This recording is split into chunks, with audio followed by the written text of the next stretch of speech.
Yeah.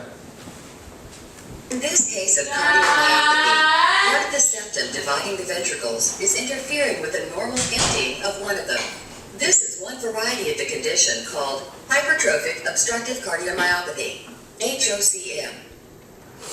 A catheter is introduced into the heart,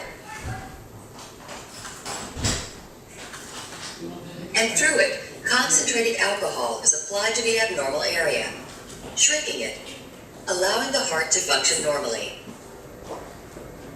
All right. 1 second here, please. Okay. So, good evening, everybody. My name is Benjamin Trinidad, and today I'm going to speak to you from you see from the video of cardiomyopathy.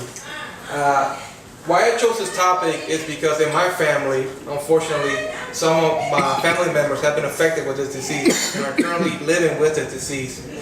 And in this presentation, I'm going to speak about what is cardiomyopathy, how does it affect the heart, who does it affect, and what treatment are they for this disease. But before I get to that, I want to ask the cameraman just to pan down to the audience so they can see that I have at least 5 audience members in the group.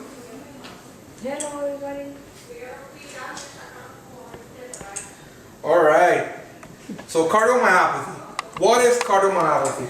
If you take the word cardiomyopathy, you can break it down into 3 words. Cardio, which means heart, myo, which means muscle, and pathy, which means defect or disease. So simply put, cardiomyopathy is a disease of the heart muscle, which when you get this disease, it prevents the heart from pumping adequate blood to the rest of the body. Now, how does cardiomyopathy affect the muscles of the heart? And today I'm going to speak about 3 of the most common types of cardiomyopathy. These are the ones that are the most common. We got dilated cardiomyopathy, which is an abnormally enlarged heart muscle.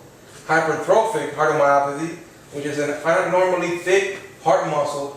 And restrictive cardiomyopathy, abnormally stiff heart muscle. Now there's many others, but these are the main ones.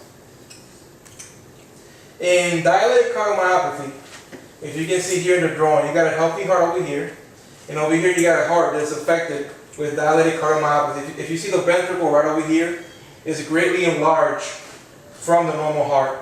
It's almost twice as large. And what happens is, when it's so enlarged, when it contracts, it doesn't contract all the way. And when it doesn't contract all the way, it doesn't pump as much blood into the body as it should.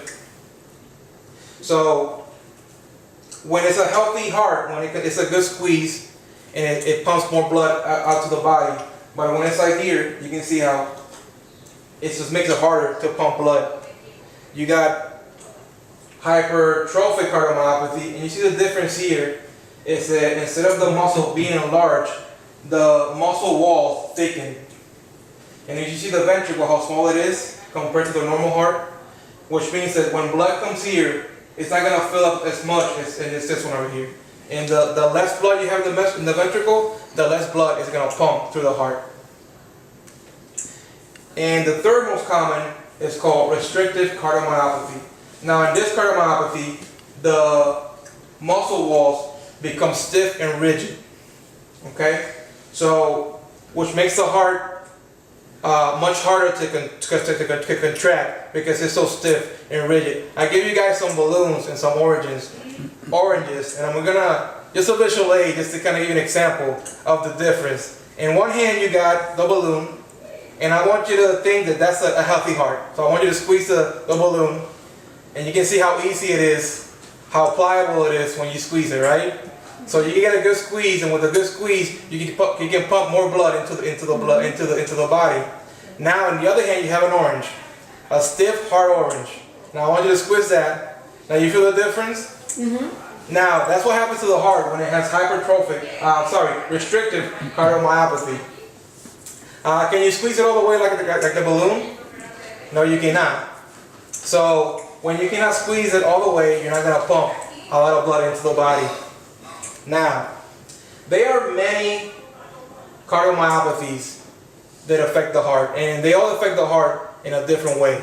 However, they all have one thing in common, that when you're affected with cardiomyopathy, it prevents the heart from delivering adequate blood into the body. That's like the theme of the whole presentation. And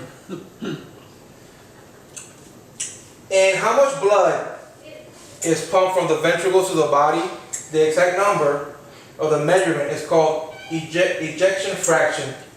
So as you can read, the exact portion of the blood pumped out of the ventricle is called ejection fraction. Now, what is a healthy number of ejection fraction to be pumped into the blood? So 55 to 60% is a healthy number of blood ejected into the body. Anything below that is going to cause a number of problems into the body. When you have anything below 55 to 60, it means that your blood obviously is not getting adequate blood into the body, and that is going to cause the body to go into either heart failure, arrhythmia, even sudden death. So who gets affected with this condition? People suffering from coronary heart disease, inflammatory disease, bacterial infection, chronic alcoholism, metabolic and blood disorders, genetic mutations, including some that run in the family. This means hereditary, so it runs in the family. And for many people, cardiomyopathy have no apparent cause. These are said to be idiopathic. Idiopathic means that there is no known origin of why you have the disease. So you can be the healthiest person in the world. You can have a family that's never had any history of heart disease, and you can still acquire this disease. Also, all ages can be affected. Even birth, even newborn babies can acquire cardiomyopathy. More likely, it occurs on certain age groups. It affects more men than women, so that's bad for us, but good for women.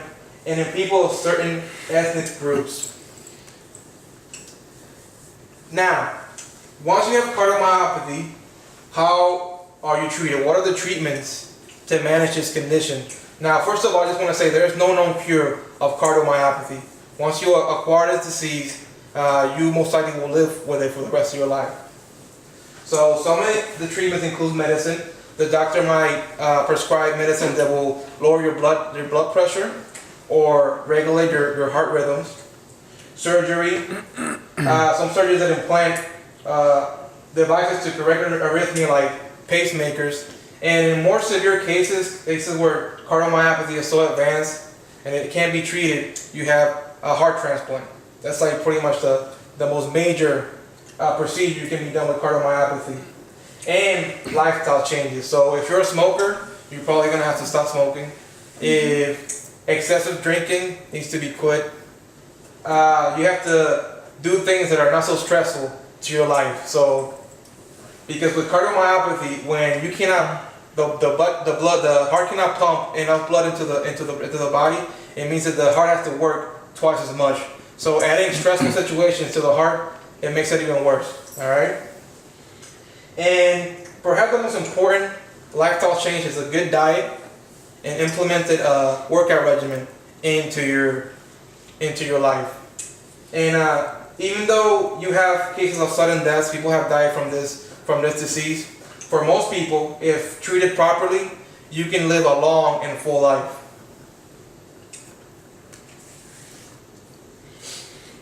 So how is life after being diagnosed with cardiomyopathy? When diagnosed with cardiomyopathy, does that mean that's the end of the world for you? No, it's not. Like I said, if treated properly, you can live a long and healthy life. In this assignment, we're asked to ask a person about the topic. So I asked my father, Benjamin Trinidad Sr., is he a cardiologist? No. Is he a physician of any type? No. But the reason I asked him is because he's been diagnosed with cardiomyopathy since 2004. So he knows a thing or two about the disease. I asked my father, how was his life after? In fact, you know what? I'm going to ask my father to come forward over here. I just want to show you my father. He didn't want to come over because he has some Crocs on, but we're going to forgive that. And I'm going to use him as a visual aid And here my father has been diagnosed with cardiomyopathy in 2004, so it's been 11 years. And some of the lifestyle changes that he has gone through, first he has had a pacemaker in his chest. If you see a little bump, I'm not gonna ask him to take his shirt off, but if you see a little bump right here, that's a pacemaker. And what the pacemaker does, it regulates the electrical system of the heart. Other lifestyle changes, medication of course, and perhaps the most important and the one that he can accredit that has done the most effect is a healthy diet and implementing a workout routine, physical activity in his life. Nothing like a Navy SEAL or anything like that, but anything moderate. My dad, when he was diagnosed with cardiomyopathy, remember we talked about ejection fraction? His ejection fraction was 12%. The healthy is 55 to 60, right? So after the lifestyle changes that he made, his ejection fraction went from 12% to 34%. So you can see the tremendous change when you take the proper treatments and you can manage your disease. So that's more than double. Now, has his disease been cured? No. But when I said that you can live a long and full life with this disease, well, my father here is living proof that is possible. All right. So, and that is cardiomyopathy. Just wanted to give you guys a little crash course on what the disease is, how to affect the heart, who does it affect, and the treatments that are existing for this disease. So I'm going to ask my father to thank you so much for helping me out here. And if you want to know more detail about the disease, I got some links over here that help me prepare this presentation. That if you click on these or if you go to these, it will give you more detail on what the disease is. So guys, I just want to thank you guys for being here. I know you guys are busy and you took time off to help me out. So I just want to say thank you and God bless and take care. And that is cardiomyopathy. Thank you so much.